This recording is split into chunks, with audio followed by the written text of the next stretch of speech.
Saying you will build a website with mobile responsivity built into it these days is like saying that you'll build a car with wheels on it.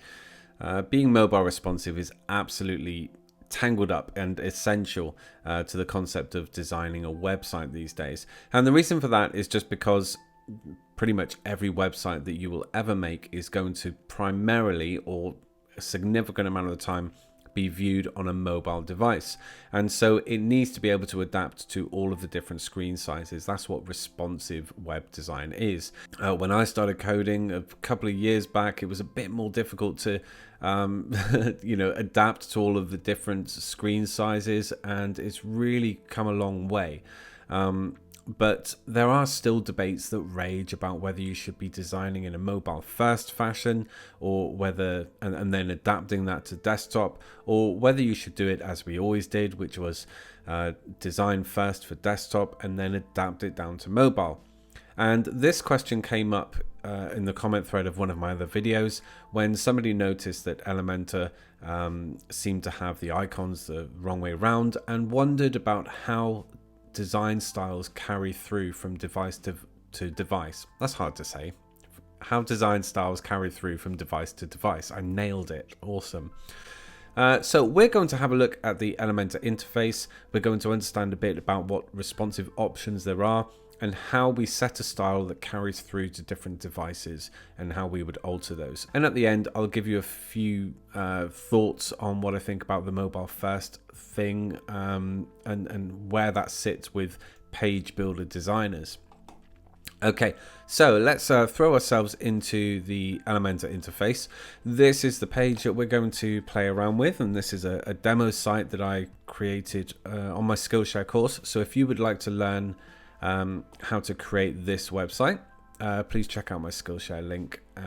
You get some time free with your premium subscription if you click through my link, and Skillshare and things like that is actually how I learned. I'm self-taught from online courses and online resources. Now here we have the standard Elementor interface, and we will notice that we're looking at a desktop view.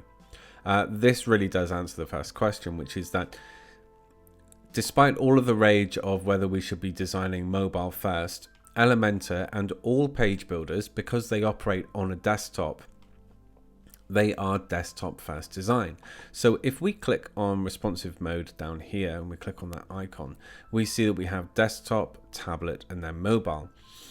Now, the person, Stanley, asking the question, noted that on this older video it was mobile, tablet, and desktop, and then asked whether the design styles carry through in that direction. Now, quite honestly, I think that Elementor just switched it around in the last year. They've introduced custom breakpoints, which we'll talk about near the end of the video. But I quite like that it's this way around. It's acknowledging, hey, we're desktop first, and we're proud of that. And so what really we essentially need to know is that we primarily design in the desktop, and then that style will carry through through the tablet to the mobile. And this is similar to how CSS style sheets were really being used. In the good olden days, we would primarily set all of the CSS styles for the desktop, and then we would make adaptations for the tablet media query and then the mobile media query. And I will demo that for you using an HTML. Yes, we'll do that. So I'm going to plus this and create another section and grab an HTML element.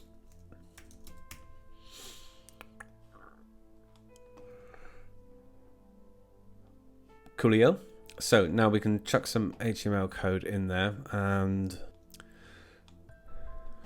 I'm going to grab this crude code. It's just a bit of a style sheet, and chuck this in here. Okay, so let's have a look. Now, I'm aware that a lot of people have never done CSS, and you don't need to really these days unless you really want to get some different effects. But there's so much in Elementor that you can do. You really don't need to worry so much, but I just want to show you how this works. So this is the style sheet, this part here. And this would usually be a separate sheet from the HTML that you would see here. Okay. And what we see is the body here has a background color of light green, and we can see this. But what happens is that we then interrupt this style sheet with a media query. And what this says is that when it's below 600 pixels wide, we're going to change that color, that background color, to light blue. So, oh, what am I doing?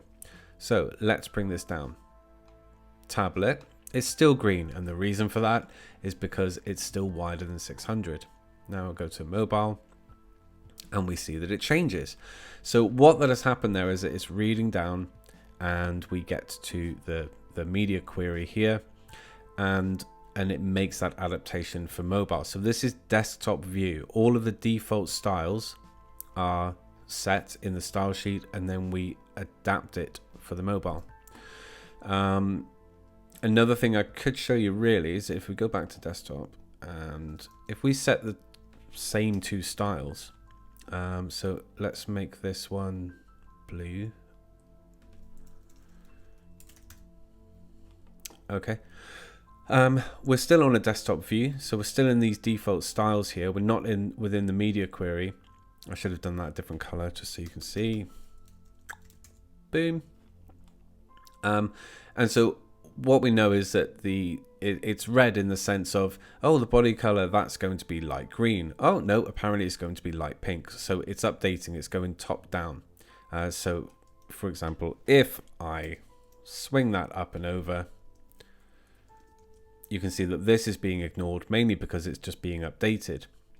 Okay, so so hopefully that gives you a bit of an idea how that works in terms of behind the scenes, behind these icons. We've got all of the default styles here set at the top of the style sheet, and then it starts getting interrupted with media queries, a tablet media query and a mobile media query. And so that's how we mean that the styles carry through. So anything else that's set here, it's only going to change that which is altered in the media query.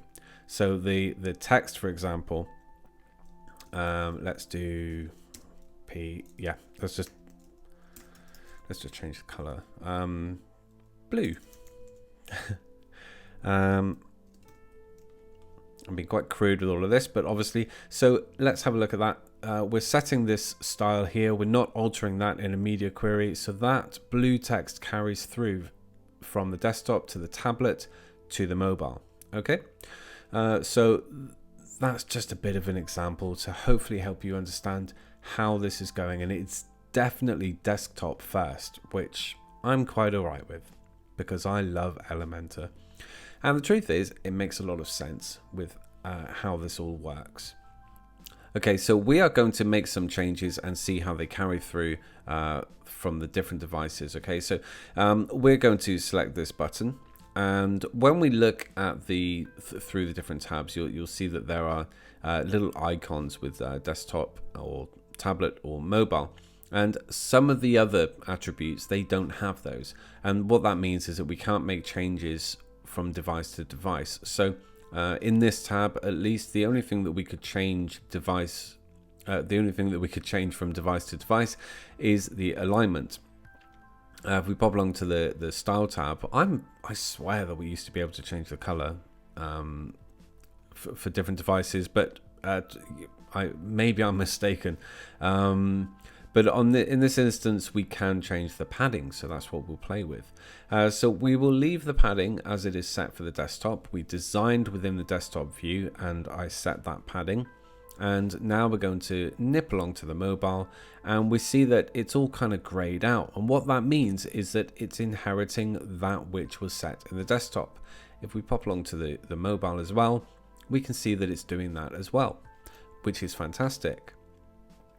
So now let's jump along to the tablet view, and if you can picture that CSS style sheet again, if you've not had that experience before, and we have all of the default settings coded out in CSS for the desktop, and then we would have a media query, and you can see actually the numbers here. For the tablets, you can see that it will apply to 1024 pixel screens and down.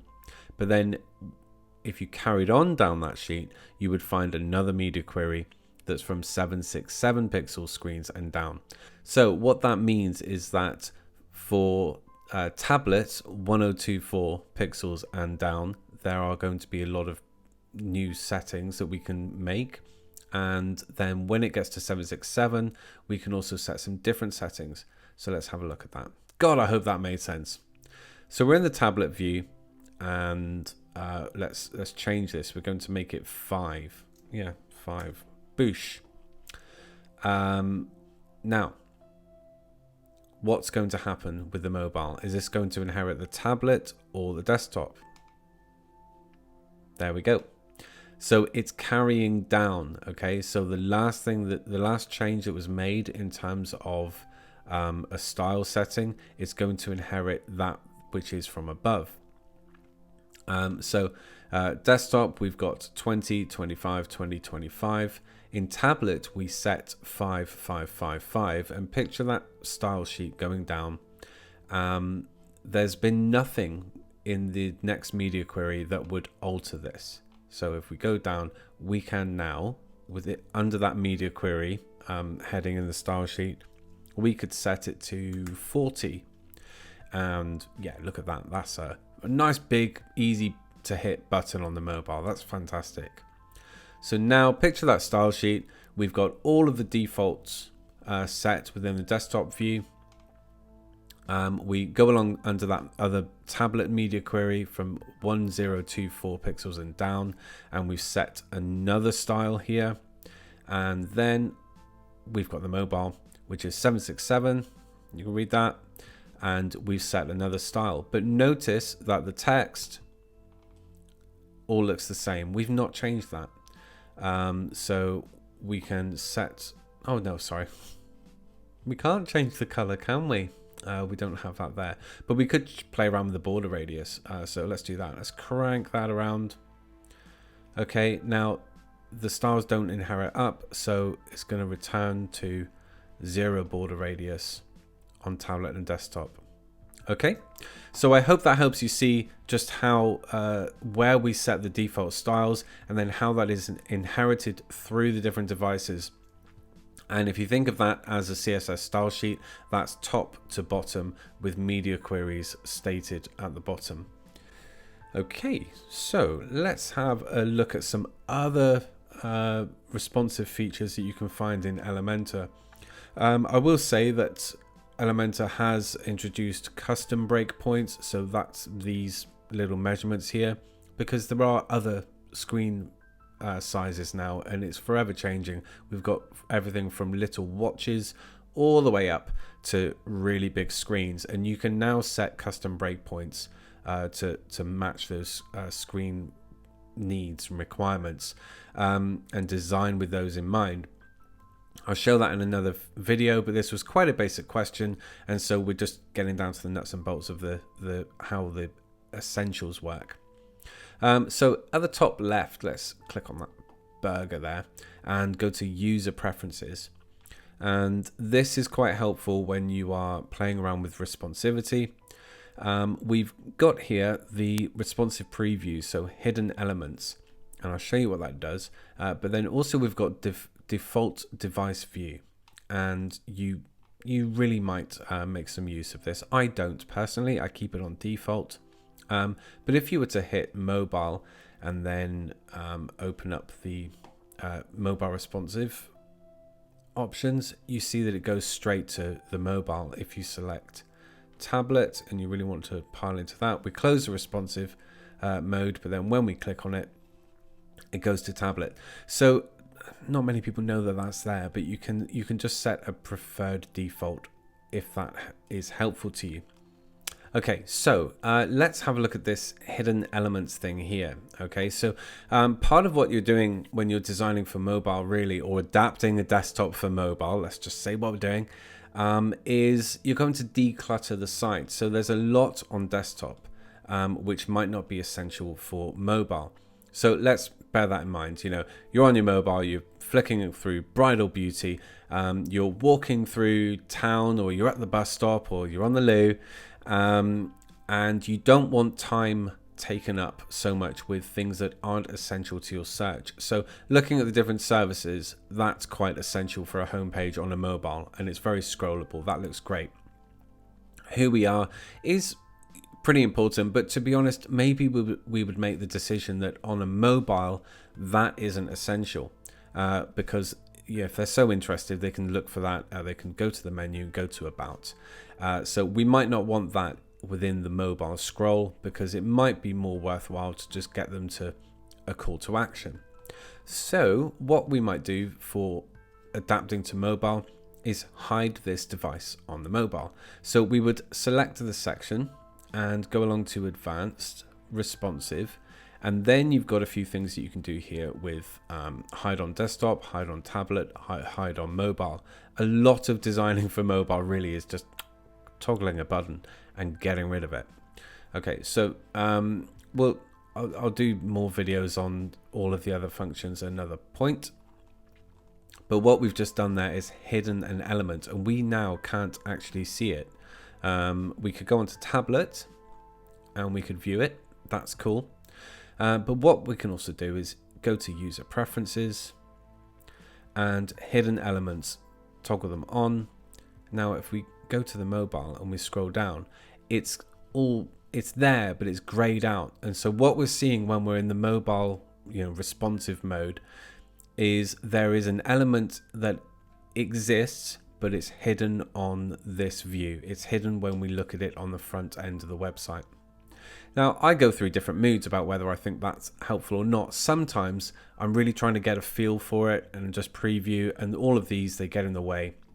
You might have a button somewhere and it's just kind of hanging around and all hashed out and you can't really figure it out. So it's something to try out, but it can be very helpful. To be honest, I quite like to have it like that. But again, that's another feature that some people don't realize is there for when you are designing for mobile. What's that there? Oh yeah, see, so I've hidden those as well. On the mobile, I've hidden this element here, and so we can't see that. Okay, cool. Right. I hope you've found that helpful. I hope that answered the question that was on the comment thread there.